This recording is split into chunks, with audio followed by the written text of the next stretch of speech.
சபாநாயகன் திரைப்படச் சுருக்கம். அரவிந்த் சபா பொது தொல்லைக்காக தன்னை கைது செய்த காவல்துறை அதிகாரிகளிடம் அவர் மனமுடைந்து போன கதைகளை விவரிக்கிறார். அடுத்து என்ன நடக்கும்? சபாநாயகன் திரைப்பட விமர்சனம். ஒரு ஆண் மற்றும் அவன் வாழ்க்கையின் வெவ்வேறு கட்டங்களில் அவன் காதலிக்கும் பெண்களைச் சுற்றி வரும் படங்களின் ஏற்கனவே நீண்ட பட்டியலில் சமீபத்திய சேர்க்கை சபாநாயகன். இது போன்ற ஒரு படத்தை அது சொல்லும் கதையை வைத்து மதிப்பிட முடியாது என்று சொல்ல வேண்டும். மாறாக அந்த குறிப்பிட்ட கதையை எப்படி தேர்வு செய்கிறது என்பதை வைத்துதான் சொல்ல வேண்டும். சீரியசு கார்த்திகேயன் தனது முதல் அம்சத்தில் அந்த கதையை வெளிப்புறமாக தெரிந்த வடிவில் சொல்கிறார். ஆனால் சுவாரஸ்யமான சிரிப்புறத்த தருணங்களை கலவையில் வெற்றிகரமாக இணைத்துள்ளார்.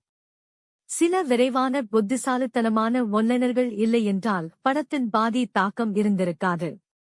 நீண்ட நீட்சிகள் வேலை செய்யாத போதும் திடீரென்று ஒரு கதாபாத்திரம் ஒரு புத்திசாலித்தனமான நகைச்சுவையை உடைக்கிறது. அது என்ன நடக்கிறது என்பதை மீண்டும் இழைக்கிறது. படத்தின் பெரும்பாலான பயனுள்ள நகைச்சுவைகளை கதாநாயகன் அரவிந்த் சபாவின் அசோக் செல்வன் நண்பர்களால் சொல்லப்படுகிறது என்பதையும் கவனத்தில் கொள்ள வேண்டும்.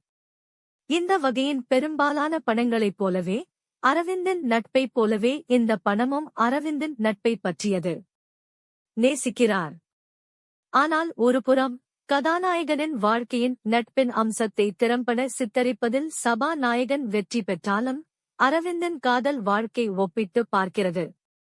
ஆனால் கார்த்திகா முரளிதரன் அரவிந்தின் ஸ்கூல் கிரஷ் ஈஷாவாக தன் கைதி இருப்புடன் திரையில் கட்டளையிடுகிறார். அதிர்ஷ்டவசமாக படம் அதன் அணுகுமுறையில் தன்னைத்தானே அறிந்திருக்கிறது மற்றும் ஒரு புள்ளியை நிரூபிக்க அதன் டோனல் கியர்களை நாடகத்திற்கு மாற்றுவதன் மூலம் தன்னை பெரிதாக எடுத்துக் கொள்ளவில்லை. சபாநாயகன் ஒரு நகைச்சுவை படம். அந்த உண்மையை ஒருபோதும் மறக்காது. பார்வையாளர்களாகிய நாமும் இதை மறக்காமல் இருக்கவும் செய்கிறது. ஒரு பிரியாவிடையின் போது தன் மகன் அல்லது நண்பர்களால் உணர்ச்சிவசப்பட்ட அரவணைப்பு அல்லது அரவிந்தன் மற்றும் அவனது நண்பர்களின் மனவேதனைகளை பகிர்ந்து கொள்வதால் ஒரு தாய் ஏமாற்றமடைகிறாளது எதுவுமே நீடிக்கவில்லை. மேலும் இந்த தருணங்களில் சில உணர்ச்சிகரமான உணர்வுகளுக்கு பதிலாக சிரிப்பிற்காக விளையாடப்படுகின்றன.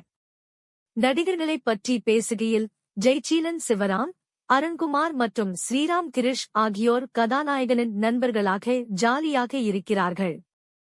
கதாநாயகனாக அசோக் செல்வன் திறம்பட ரசிக்கும்படியான அலட்சியத்துடன் படத்தை ஒருங்கிணைத்திருக்கிறார்.